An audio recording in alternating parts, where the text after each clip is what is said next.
오늘은 우리가 어버이 주일로 드립니다. 지난주에 어린이 주일을 통해서 우리가 또 아이들을 얼마나 사랑하고 하나님이 아끼시는지를 좀 우리가 배웠는데, 오늘은 부모와 자녀, 어버이 주일, 특히 이 주일을 맞이해서 부모와 자녀의 관계 가운데서 하나님 원하시는 것은 무엇인가에 대해서 한번 보려고 합니다.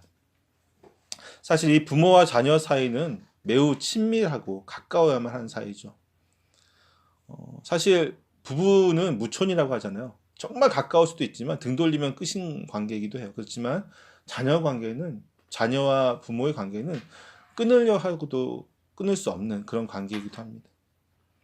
왜냐하면 이 부부의 사랑의 결실이 바로 그 자녀이기 때문이죠. 자녀는 그 부모의 모습을 투영하는 존재이고, 부모에게 그 분신이 되는 존재이기도 합니다. 이 자녀의 모습을 보고 양육하면서 부모는 자신의 모습들을 발견하죠. 내가 어렸을 때, 내 자녀의 모습을 보면서 내가 어렸을 때 저런 모습이 있었구나. 지금도 나에게 이런 모습이 있구나 하면서 자녀를 키우면서 자기의 모습을 발견하고 조금씩 또 부모도 성장해 나가는 것이 우리의 삶의 모습입니다. 때문에 철이 들려면 결혼하고 자녀를 낳아야 된다는 말도 있죠. 자녀를 키워봐야지 안다라고 하는 거죠. 또한 자녀는 부모의 보살핌을 받으며 자라납니다. 부부의 사랑의 결실인 만큼 사랑을 받으면서 부모의 희생과 정성으로 성장하는 것이 자녀들입니다. 제가 주일학교 사역을 많이 하면서 수많은 아이들을 만나봤는데요. 그 아이들을 보면서 어떤 아이는 정말 사랑을 많이 받고 자랐구나. 엄마 아빠가 정말 이 아이에게 사랑을 많이 주고 양육하고 있구나 라는 것을 볼 수 있고, 또 어떤 아이들은 저 아이는 정말로 사랑을 못 받고 자랐구나, 좀 안타깝다, 불쌍하다라는 생각이 드는 아이들도 있습니다. 물론 여러 가지 이유가 있겠죠. 가정 형편 혹은 환경, 아니면 뭐 또 그 부모가 자라나면서 받았던 상처들, 여러 가지 이유가 있을 것입니다. 그러나 분명한 것은 이 아이는 사랑받아야만 하는 존재이고, 또 사랑이 없이는 바르게 자랄 수 없는 존재라는 것이 이 아이의 모습, 우리가 키우는, 우리가 또 양육하고 있는 아이들입니다. 그러나 때때로 이 부모와 자녀라는 이 둘의 관계가 원수보다 못한 사이가 될 때도 있습니다. 볼 수 있죠, 우리가. 단순히 의견 충돌하고 다투고 언쟁하는 것을 넘어서서 심지어는 폭행과, 더 심한 경우는 둘 중에 누군가의 한 명의 생명이 사라지는 그런 사고가 일어나는 것을 우리는 가끔 종종 보게 됩니다. 심지어 어떤 경우는요, 의도적으로 부모가 자녀에게 범죄를 저지르고, 또 반대로 자녀가 부모에게 범죄를 저지르는 것을 보게 됩니다. 여러 가지 있겠지만 대부분 열의 아홉은 돈이라고 하는 이 마물에 사로잡혀서 부모 자식 간의 원수가 되는 것이죠. 물론 다는 아니에요.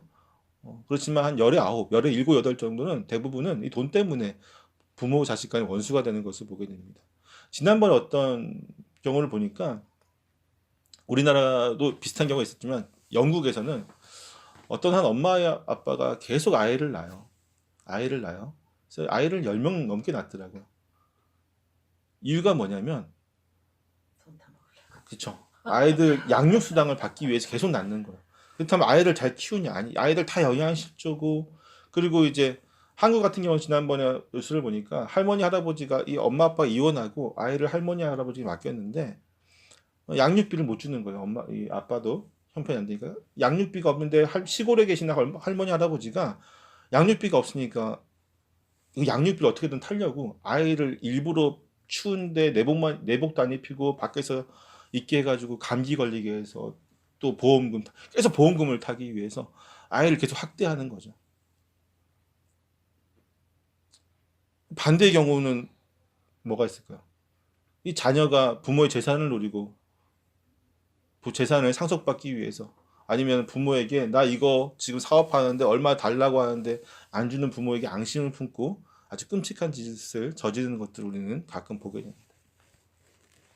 이런 반인륜적인 범죄, 어, 가족이기 때문에 너무나도 사랑하는 존재여야 되지만, 오히려 반대로 이렇게 반인륜적인 범죄가 가족 안에서도 가끔 일어납니다. 사랑하는 성도 여러분, 여러분은 부모님과 자녀를 얼마나 사랑하고 계십니까? 혹은 사랑이라는 말로 부모와 자녀를 힘들게 하고 있지는 않는가 한번 오늘 말씀을 통해서 우리가 되돌아봤으면 좋겠습니다. 오늘 본문은 부모와 자녀가 어떻게 해야 하는지에 대해서 최소한의 것을 보여주고 있어요. 많은 것을 이야기하고 있지 않습니다. 가장 최소한의 것, 가장 작은 것, 적어도 이 정도는 해야 된다는 것을 우리에게 말해주고 있습니다. 먼저 바울은 자녀들에게 권면을 하고 있습니다. 자녀들아, 모든 일에 부모에게 순종하라. 이는 주 안에서 기쁘게 하는 것이니라. 아멘. 먼저 부모를 공경하고 순종하라고 하고 있죠. 부모님을 공경하는 것은 어쩌면 너무나 당연한 일입니다. 우리가 태어나서 그 얘기 너무나도 많이 들었습니다. 뭐 삼강오륜이라든지 뭐 우리는 또 여러 가지 모든 기독교뿐만 아니라 모든 종교에서라든지 모든 사회적인 가르침에서 어른을 공경하고 부모님을 공경하고 사랑하는 것, 그 말씀에 순종하는 것은 모두가 다 가르치고 있습니다. 심지어 성경에서는 하나님께서는 직접적인 말씀으로 명령하고 계세요. 신명기 5장 16절 말씀을 보면은 이렇게 말하고 있어요. 너는 내 하나님 여호와께서 명령하신 대로 내 부모를 공경하라. 아멘. 그리하면 내 하나님 여호와가 내게 준 땅에서 내 생명이 길고 복을 누리리라. 아멘. 공경하는 것이 너무나도 당연한 것이고 자연스러운 것이고, 그런데 하나님께서 명령할 정도라는 것은 반대로 생각하면 그만큼 이것을 잘 못하고 있다는 것이에요. 효라고 하죠. 효도라고 하는데 그것이 잘 이루어지지 않기 때문에 세상은 학문으로 가르치고 있고, 하나님께서는 직접적으로 명령하시면서 제발 좀 부모를 공경하라고 가르치고 있는 것입니다. 그러나 분명한 것은 효도를 행하지 못하는 여러 가지 이유가 있을 거예요. 자신들의 그런 나름대로의 합당한 이유가 있겠죠. 정말 경제적인 사정이 어려울 수도 있고요. 아니면 뭐 정말 너무나도 바쁜 나머지 그럴 수도 있고, 그 외에도 여러 가지 이유가 있을 수 있지만 분명한 것은 그 모든 이유가 사실은 결국은 핑계에 지나지 않는다는 것입니다. 아무리 바빠도 전화 한번 할 수 있는 시간은 있을 것이고요. 아무리 돈이 없어도 부모에게 내복 하나 사줄 돈은 있을 거예요. 특히나 이제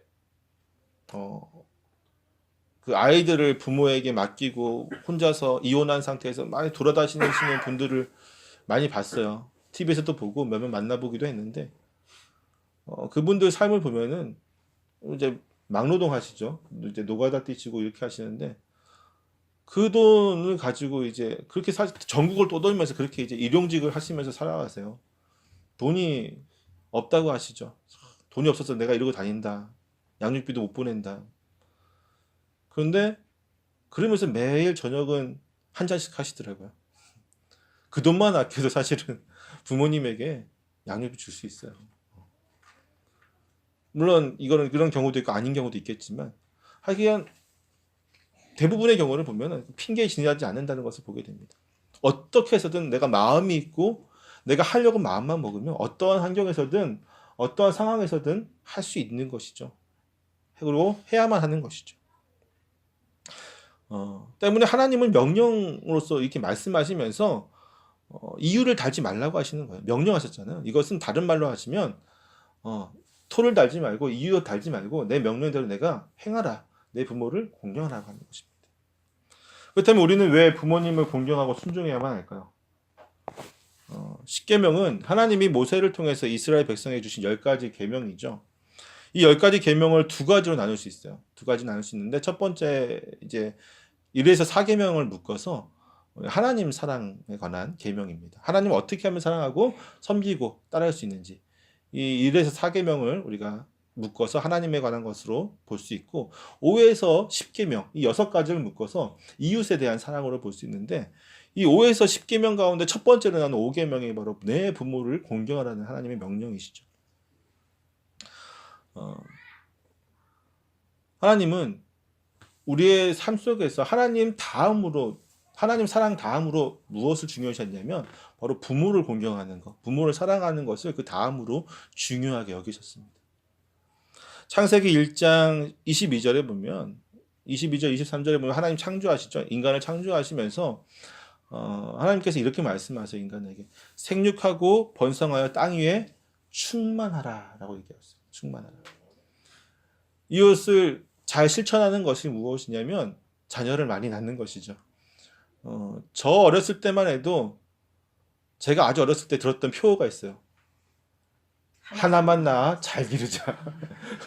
굉장히 성경에 위배되는 표어입니다. 성경을 완전히 그러면서 제가 신학교 다닐 때에 교수님들하고 이제 이런 피임 문제라든지 성경에 관한 문제에 대해서 이제 신학적인 토론을 했어요. 토론을 하면서 성경적인 것은 생육하고 번성하면서 땅에 충만한 것이잖아요. 그래서 막 그것이 하나님의 뜻이다. 그래서 피임은 사실은 하면 안 된다. 뭐 여러 가지 의견을 나누다가 한 이제 전도사님이 손을 번쩍 들면서 교수님한테 그래요. 그러면 교수님은 왜 자녀가 둘밖에 없습니까? 둘밖에 없으십니까? 딱. 목사님 손들라가다 지금 그 말 나와서 잡아. 교수님이 그러시더라고요. 이 말씀을 하시면서 야 우리 죄송한데 우리 때는 하나만 낳아 잘 기르자 둘만 낳아 잘 기르자 이래가지고 다 예비군 가서 묶어버려가지고 할 수가 없다. 막 그런 말씀을 해서 하나님께 죄송하다. 막 이런 말씀하시는데 그런 저도 둘밖에 없지만 하나님의 뜻은 그래요. 우리가 생육하고 번성하는 거. 그것을 또 누구에게 주셨습니까? 부모에게 주신 거거든요. 부모의 역할이 그거예요. 잘 양육해서 온 세상을 믿음의 자녀들로 퍼지게 하는 거. 믿음의 자녀들이 온 세상에서 가득하게 하는 거. 아멘. 그것이 가장 첫째는 전도하는 것보다 사실 이게 더 중요해요. 부모에게 첫째는 무엇이냐면 밖에 나가서 교인으로서 전도하는 게 아니라 내 자녀를 얼마나 잘 하나님 앞에 믿음으로 양육할 수 있는가. 이것이 가장 중요한 것이죠. 부모에게 주어진 믿는 그리스도인에서 첫 번째 바로 이것입니다. 아멘. 하나님은 이 부모에게 자녀를 양육하라고 하셨고요. 때문에 자녀는 하나님을 대신해서 자신을 양육하는 부모님을 어떻게 바라봐야만 하면 하나님처럼 바라봐야 하는 거예요. 아멘. 그래서 하나님을 섬기는 것처럼 부모를 섬겨야 되는 것이죠. 이것이 부모를 공경해야 될 가장 중요한 첫 번째 이유가 되는 것입니다. 나를 대하듯 하는 것, 하나님을 대하듯 부모를 대하는 것, 그것이 하나님의 명령이고 뜻인 것입니다. 우리는 하나님을 항상 볼 때 어떻게 생각하냐면 나의 자상한 아버지, 사랑 많은 아버지 하나님을 많이 생각을 하죠. 그래서 우리 육신의 부모에게 실망할 때가 많이 있어요. 사실은 육신의 부모는 하나님만큼 우리를 사랑해 줄 수 없는 부분이 있기 때문에. 그러나 그것을 떠나서 하나님께서는 모든 것을 통해서 내가 너의 부모에게 내 권한을 다 위임했기 때문에 너의 자녀들은 양육하는 내 부모에게 순종을 하라는 것입니다. 그리하여 했을 때 하나님이 오늘 말씀 보니까 어떻게 합니까? 기뻐한다라고 하고 있어요. 주께서 기뻐하신다. 그럴 수밖에 없겠죠. 부모가 믿음으로 양육하고 자녀가 믿음으로 순종할 때에 그 가정은 믿음의 가정이 되는 것이에요. 믿음의 가정이 되면 우리 주님이 너무나도 기쁘시게 하는 일입니다. 또한 두 번째로 부모를 공경해야만 하고 순종해야 하는 것은 내 자녀, 즉 내 부모에게 손자가 되겠죠. 내 자녀에게 이것이 본이 되는 일이기 때문입니다. 자녀는요 무엇을 보고 자라냐면요 부모의 모습을 보고 자라요. 그래서 신앙의 좋은 부모 밑에는 신앙의 좋은 자녀가 있을 가능성이 굉장히 높은 것이고요. 부모를 잘 섬기고 효도하는 부모 밑에 있는 자녀는 그 부모를 그만큼 잘 섬길 수 있는 가능성이 굉장히 높습니다. 100%라고 얘기할 수는 없겠지만 굉장히 높은 것이에요. 우리는 글로 배우고 또 듣고 이해할 수 있고 여러 가지를 통해서 우리는 배울 수 있지만 가장 우리에게 영향력을 끼치는 것은 사실은 부모인 것이죠. 남자아이들 같은 경우는 그 아버지의 모습을 보고 많은 아버지의 상을 닮아갑니다. 그래서 정말로 바른 아버지 밑에서 자란 아이들은 바르게 성장하고 그 자녀에게 바른 아버지의 모습을 보여줘. 근데 그 모습을 보지 못하고 자란 자녀들 같은 경우는 굉장히 힘들죠. 왜? 보고 자라지 못했기 때문에. 근데 그렇게 하고 싶은 마음은 있어요. 근데 보고 자란 것이 없기 때문에 시행착오를 겪으면서 많이 힘들어하는 것입니다. 우리는 누구에게는 자녀가 되고 누구에게는 부모가 되고 누구에게는 할머니가 될 수도 있겠죠. 어떤 역할에 있든지 중요한 것은 나의 모습을 통해서 나의 자녀는 본을 받게 되고 또 내가 그렇게 섬기고 부모를 섬기고 나아갔을 때에 하나님께서 복을 내려주시고 기뻐하신다는 사실입니다. 네, 중요한 것은 무엇이냐면 두 번째로 순종을 하긴 하되 어떻게 순종하냐 하면 모든 일에 순종하라고 하나님이 명령하고 계세요. 모든 일에. 사실 여러분 모든 일에 순종할 수 있을까요? 있어요, 없어요? 없죠. 없죠. 저도 이 본문을 해석하면서 고민 되게 많이 했어요. 어떻게 모든 일에 순종해? 하나님한테도 우리가 모든 일에 순종하고 있습니까? 못하고 있습니까? 못하죠. 우리 스스로도 생각해 봤을 때 하나님 말씀도 우리가 순종을 다 못해요. 근데 어떻게 하나님한테도 순종 못하는 것을 부모에게 순종할 수 있을까? 사실 우리 하나님께 순종하지 못하는 것은 우리가 육신의 연약함 때문이겠죠. 마찬가지로 육신의 부모님에게 모든 일에 순종할 수 없는 것도 그렇습니다. 여러분은 주로 어떤 문제로 부모님 말씀에 순종하지 않습니까? 혹은 자녀들이 여러분의 말에 순종하지 않는 것 같습니까?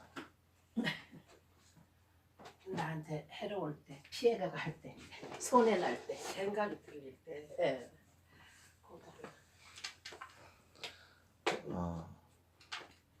제가 이제 통계를 찾아보니까 가장 많은 문제들이 뭐냐면 첫 번째로 꿈과 비전의 문제가 제일 많이 부모님과 다툰다고요. 특히 요새는 아이들이 조금만 노래 부를 줄 알고 조금만 끼 있는 애들은 다 뭐 한다고 그러냐면 연예인 한다고 그래요. 가수 한다고 그러고 제가 서울에서 또 저기 파주에서 뭐 여러 군데서 사역하면서 중고등부 사역을 할 때에 중고등부 아이들 반 이상이 연예인 하고 싶어 해요.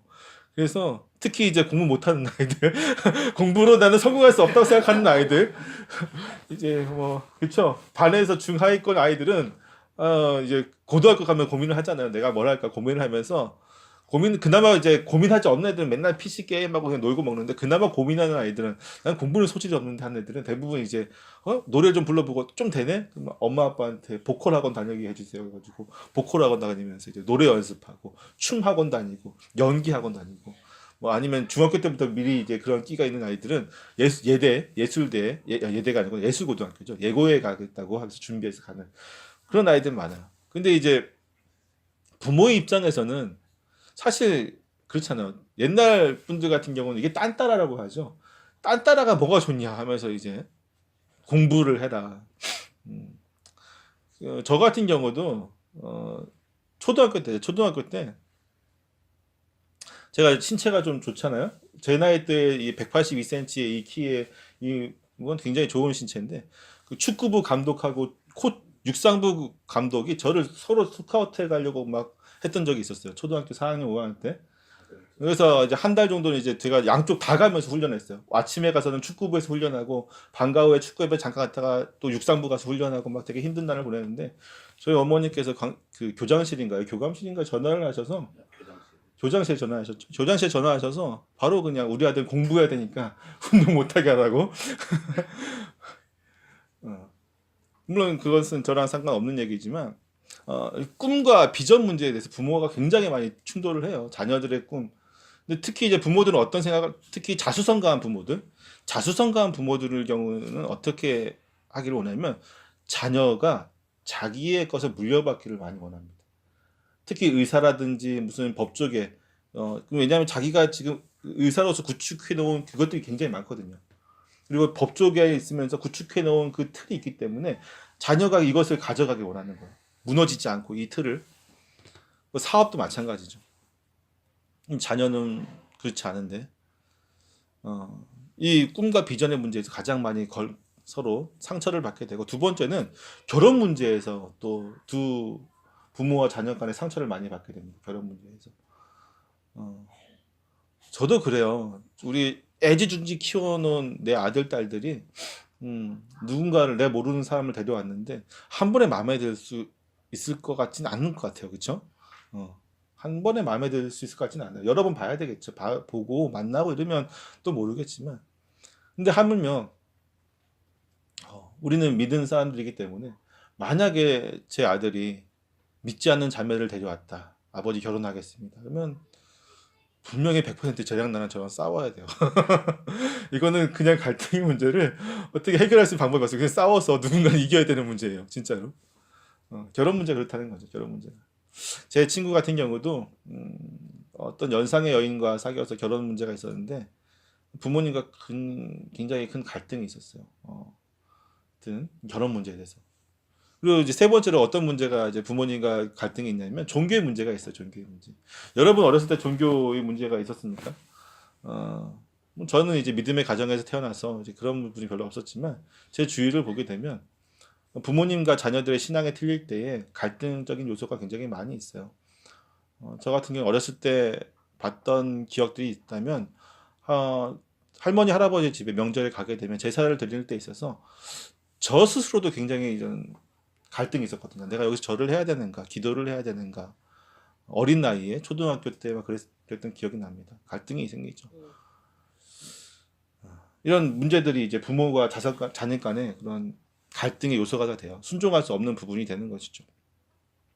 이 문제를 그러면 어떻게 해결해야 될까? 분명히 하나님 말씀은 오늘 우리가 읽었던 본문의 말씀은 모든 일에 순종을 하라고 했는데 그렇다면 어떻게 해야 될까? 제가 고민을 많이 했어요. 그러다가 에베소서 6장 1절 말씀을 봤는데 거기서는 이렇게 말해요. 동일한 말씀이지만 앞에 하나가 더 추가돼요. 뭐라고 하냐면 자녀들아 주 안에서 너희 부모에게 순종하라.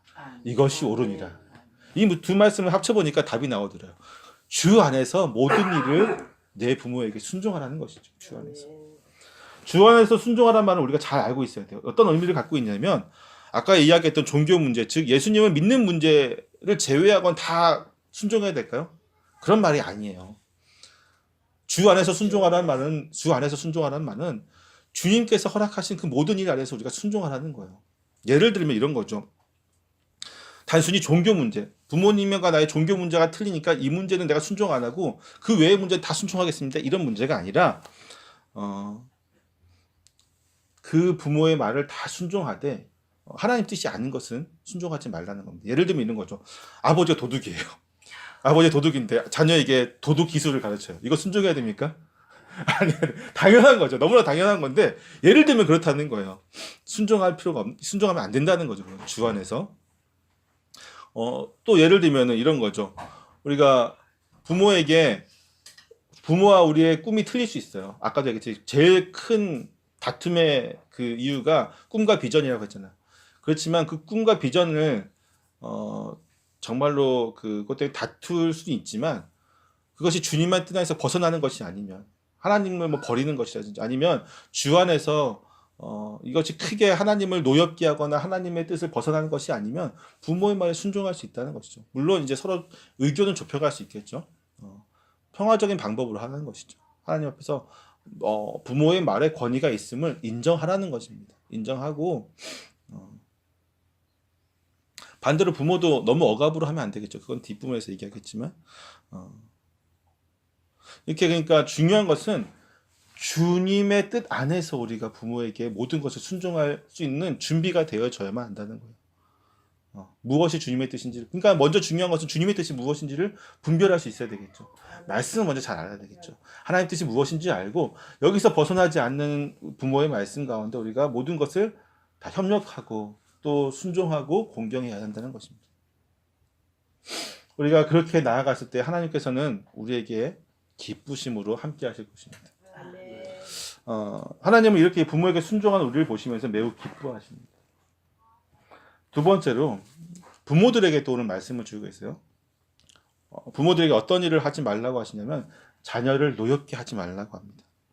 이것도 제가 열심히 조사해 보니까 자녀들이 언제 가장 화가 나는가, 부모에게 화가 나는가 통계를 보니까 여러 가지 있어요. 첫 번째 뭐가 있냐면 비교했을 때 남의 자식과 아니 또는 형제간에 네 형은 네 동생하고 형제간에 비교했을 때 굉장히 분노하게 되고 화가 나고 막 그렇게 됩니다.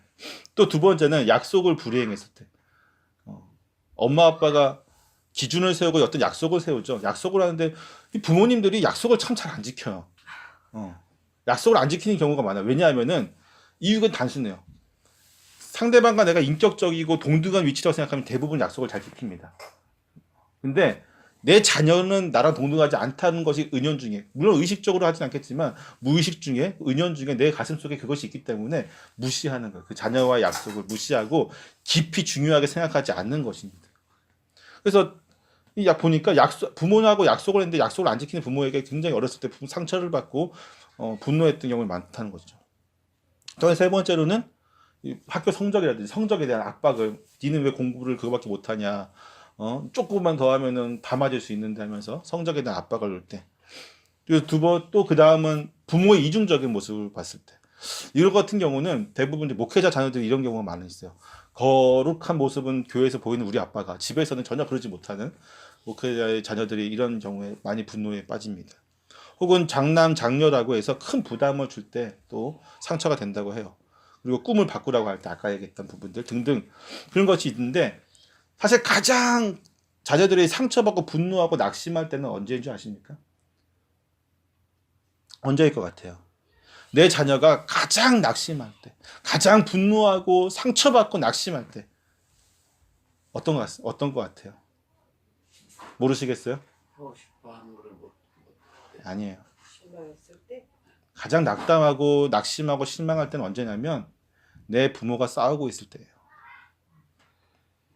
내 부모가 싸우고 있을 때 자녀들이 받는 그 스트레스와 상처는 어마어마합니다. 측정하기로는 어떤 심리학자가 그렇게 얘기하더라고요.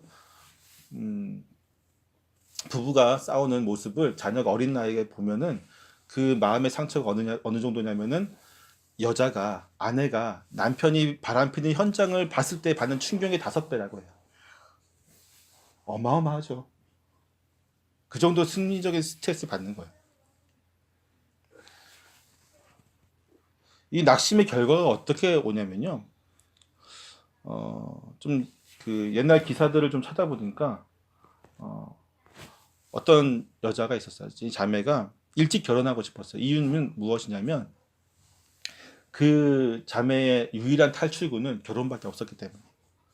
이 자매의 어릴 적 시절은 매일 부모님이 싸웁니다. 사실 특히 아버지가 술만 먹고 들어오면은 어머니를 때리고 그리고 남동생과 자기가 둘이 있었는데 자기가 어머니를 편을 들면 니도 엄마랑 똑같아면서 같이 맞는 거죠. 그리고 엄마는 맨날 맞고 그러다 보니까 엄마로서 딸에게 어떤 양육자의 모습으로 다가가는 것이 아니라 위로받고 싶어하는 모습으로 다가가는 거예요. 어린 나이에 자기가 위로를 받아야 되는데 오히려 엄마를 위로해야 되는 감정적인 노동을 매일 했어야 되는 그것이 일상적으로 막 계속 반복이 되는 것이죠. 그렇다고 대학을 가고 싶었는데 그 형편 때문에 대학을 가지 못하고 네 동생은 남동생은 보내줘도 니는 안 된다. 그래서 직장을 다니면서 좀 떨어지고 싶으니까 직장이 아무리 멀어도 여자가 어디 밖에서 자냐 무조건 집에 왔다 갔다 해라. 이 여인에게는 이 집이라는 이 곳에서 탈출하는 유일한 방법은 결혼밖에 없었던 거예요. 그래서 24살이라는 나이에 어린 나이에 일찍 결혼을 했어요. 그 다니던 그 공장의 그 거래처 사람이 결혼을 했다고 합니다. 근데 이 남편이 결혼하고 나서 이 남편이 이제 제일 되게 잘해줬다고 해요. 잘해줬는데 문제는 무엇이냐면 이 자매에게 문제가 있는 거예요. 어렸을 때부터 그런 경험을 가지고 살아오다 보니까 남편에게 대해서 신뢰가 잘 안 가는 거예요. 아무리 남편이 잘해주고 이렇게 위로해줘도 신뢰가 안 가고 남편에게 온전한 믿음을 못 주는 거죠. 이 남편이 아무리 이제 그러다가 아이가 생기면서 더 큰 문제가 됐는데 이 자매가 아이가 조금만 울어도 불안해하기 시작합니다. 그리고 아이에게 잘해주고 싶은 마음은 되게 많은데 지쳐가고 점점 아이에게 화도 많이 내고 그런 횟수가 좀 잦아지는 거죠. 그러니까 남편도 처음에 잘해주고 이해하려고 많이 노력했지만 그것이 못마땅하니까 결국은 이제 한두 번씩 핀잔 주겠죠. 근데 이제 어렸을 때부터 그런 상처가 많은 이 자매 같은 경우는 한두 번만 남편이 핀잔을 줘도 그게 큰 상처가 되는 거예요. 이 자매 같은 경우는 아무도 내 편이 없다고 얘기를 어디 상담하러 와서 아무도 내 편이 없고 부모님은 언제나 동생 편이었고 이제 남편도 내 편이 아니고 아이 편에서 판단하고 나를 야단만 치고 자기는 이제 죽고 싶다는 거죠. 죽고 싶고 정말 부모님 밑에서 탈출해서 행복하게 살고 싶었는데 여전히 힘들고 이러다가 화가 나면 아이에게 폭력을 휘두를까 되고 너무 힘들다는 겁니다. 우리가 이런 가정을 이제 심리학에서는 역기능 가정이라고 하거든요. 기능을 반대로 하고 있다. 순기능을 하지 않고 역기능으로 하는 가정이라고 해요. 이 역기능 가정의 순환골이라고 하죠. 이것을 끊기가 굉장히 힘듭니다. 예를 들면서요. 그런 거예요. 엄마가 맨날 맞는 자매, 아까도 얘기했지만 그 집에서 자란 자녀가 있어요. 예를 들면서 이 아버지가 알코올 중독자라고 합시다. 알코올 중독자면은 이 자매 같은 경우는 나는 죽어도 아빠 같은 사람 만나지 않을 거야. 분명히 다짐하겠죠. 그러면 두 가지예요. 정말 난 죽어도 아빠 같은 사람 만나지 않을 거야 했을 때 두 가지 결과가 나옵니다. 하나는 그럼에도 불구하고 아빠랑 똑같은 사람을 만나는 경우와 하나는 아빠랑 정반대의 사람을 만나는 경우인데 어떨까요? 똑같아요, 삶은. 아빠랑 똑같은 사람은 아시죠? 술 먹고 들어와서 여전히 그 짓을 해서 힘든 거고 아빠랑 정반대인 좋은 사람 만났는데 아까도 얘기했듯 불안한 거예요. 본인이. 어렸을 때부터 그런 환경 속에서 자랐기 때문에 불안해서 견디지 못하는 거죠. 그러니까 어떻게 하냐면 자기가 화를 내고 자기가 집안에 분란을 일으키는 거예요. 그게 더 익숙한 거죠, 자기에게는. 이게 그래서 이 엮이는 가정의 고리를 순환을 끊는 것은 굉장히 힘듭니다. 이 가족이라는 것이 우리에게 너무나도 힘들고 어려운 일들인 거죠. 사실 정말로 믿음 안에서 우리가 하나님 의지하지 않으면 이 땅에서 온전히 살아가기 힘들어요. 아멘. 우린 다 죄인일 수밖에 없고 연약하기 때문이죠. 우리는 그렇다면 아이들을 어떻게 양육해야 될까요? 요즘에는 너무나도 사랑만을 강조하는 것이 사실은 좀 문제가 되고 있어요. 이게 미국에서 오는 이제 교육의 패턴인데 그러다 보니까 아이에게 뭐라고요? 꼬추로 때려도 때린다고 하는 거 뭐 그런 말도 있더라고요. 고추라도 때리지 마. 꼬추로 때리지 말라. 하여튼 이상한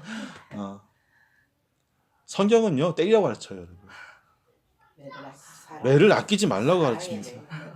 사랑이네. 매를 아끼는. 잠언에 보면요, 우리가 읽진 않겠지만 잠언에 보면 어떤 말씀이 있냐면 매를 아끼는 건 아이를 사랑하지 않는 거라고 가르쳐요. 잠언에서는. 왜냐하면 아이는 사랑과 훈육이 동시에 들어가야만 해요. 요즘 아이들이 왜 인성이 잘못된 줄 아십니까? 왜 자기중심적인 줄 아세요? 매를 안 들었어. 매를 안 들었어요. 사랑만 줬기 때문에. 아니면 반대로 사랑도 안 주고 매도 안 주기 때문에. 특히나 서울에 이제 특히 파락군이라고 하죠. 저기 강남의 그런 유명해 그런 서울에 있는 대학교 많이 가는 그 학생들 같은 경우는 밤 12시에 들어와요. 12시 넘어서 들어와요. 아침 7시에 나가서 12시에 들어와요. 그 아이들 매일 그래요. 심지어는 뭐 초등학교 한 3학년 때부터 그런 삶을 시작하는 거예요. 초등학교 3학년짜리 아이가 송파구에 사는 3학년짜리 아이가 보니까 학원을 10개 다니더라고요. 그래서 집에 12시에 들어와요. 아이들 사이에서 경쟁이 되니까 9개 다닌 아이는 불안해서 안 되는 거예요. 엄마 나 하나 더 다녀야 돼. 10개 다녀야 돼. 이렇게 되는 거죠. 그때부터 해서 대학 갈 때까지 그러한 삶을 10년 이상 사는 거예요. 근데 부모가 뭘 해주겠어요? 아이의 만족을 주기 위해서 부모가 할 수 있는 건 하나밖에 없어요.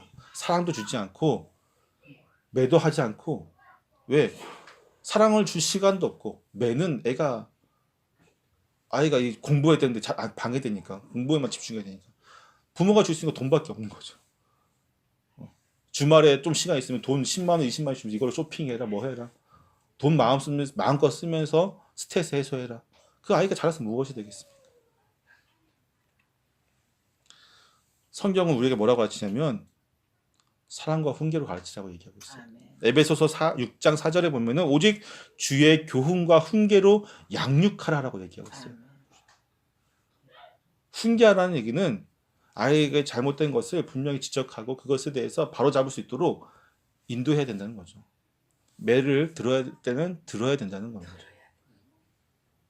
그것이 아이를 정말로 사랑하는 겁니다. 단지 무엇이 중요하냐면은 감정으로 하면 안 되겠죠.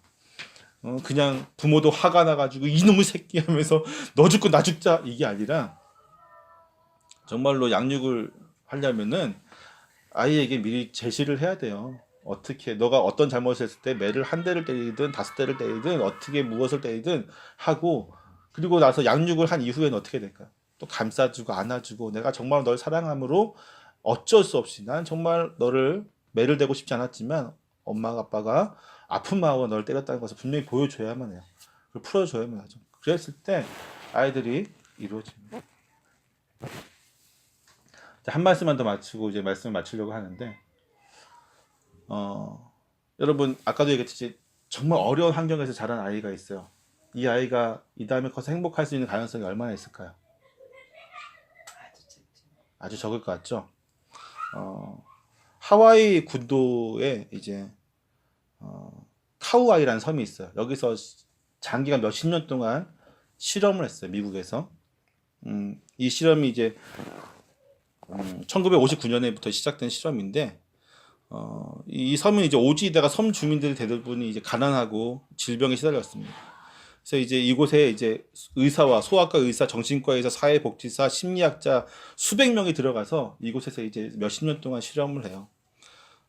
이제 이 연구자들이 1955년에 이 카우아이 섬에서 태어난 833명을 대상으로 해서 그 일생을, 평생을 추적을 하는 거죠. 어떻게 살아왔는지에 대해서 추적을 합니다. 근데 이제 처음에 임신했을 때부터 시작을 해서 이 연구를 하는데, 중요한 것은 이 833명의 아이들 중에서 가장 열악한 환경에서 도저히 얘네는 행복할 수 없는 곳에 자란 아이들 201명을 또 추렸어요. 거기서 201명을 추렸는데 그 중에서 무려 3분의 2가 아니 3분의 2는 우리가 예상했던 대로 굉장히 그런 마약을 하고 어떤 폭력에 빠지고 안 좋은 모습에 빠지는데 3분의 1은 정말 정상적인 삶을 살아 유명한 대학에 들어가고 또 좋은 직장에 들어가고 아름다운 가정을 꾸렸다는 거죠. 3분의 1은 도대체 무엇인가? 여기에 대해서 또 연구자들이 고민을 되게 많이 했어요. 그리고 집중해서 고민하고 또 연구해 본 결과 무엇이었냐면은 가정은 비록 엮이는 가정이고 엄마가 없든지 아빠가 없든지 아니면 아빠가 알코올 중독자든지 뭐 이런 환경에서 자랐지만 주변에 할머니라든지 아니면 옆집 아줌마라든지 아니면은 뭐 삼촌이라든지 어떤 누구 한 명의 지지자가 있었다는 거예요. 이 한 명의 지지자가 이 3분의 1에게는 있었다는 거죠. 이 한 명의 지지자가 너는 그래도 할 수 있어. 너는 비록 가정이 이렇지만 부모는 그렇지만 너는 지금 너무나도 힘들고 어렵게 살지만 나는 너를 믿고 난 널 사랑해. 너는 행복할 수 있어. 너는 행복한 아이야. 이거를 어렸을 때부터 꾸준하게 그 한 명 이상의 사람이 꾸준히 있었다는 거예요. 그렇기 때문에 이 3분의 1명은 정말 행복한 삶을 살 수 있었다는 겁니다. 이제 말씀 마치겠습니다. 그래서 당신이 태어나기 행복 사랑받기 위해서 그 노래가 생겼나 보요. 우리는 우리에게 주어진 이 가정을 소중하게 가꿔야 됩니다. 아멘. 그러기 위해서는 먼저 부모를 공경해야 되고요. 아멘. 또 자녀를 잘 양육해야 됩니다. 아멘. 그 밑바탕은 무엇이냐면요. 주의 말씀과 사랑입니다. 아멘. 주의 말씀으로만 가르치면 이것은 율법이 될 것이고요. 사랑으로만 가르치면 자녀를 방종하게 만듭니다.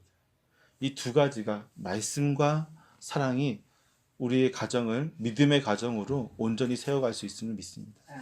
저 여러분의 가정들 또한 우리 모든 주변에 있는 가정들이 정말 이 말씀과 사랑 안에서 믿음의 가정들을 세워나갈 때에 하나님의 나라도 확장되어지고 또 우리 세움교회도 성장하고 또 믿음의 과정을 통해서 하나님의 놀라우신 부흥의 역사들을 이뤄나갈 줄 믿습니다. 아멘. 기도하겠습니다.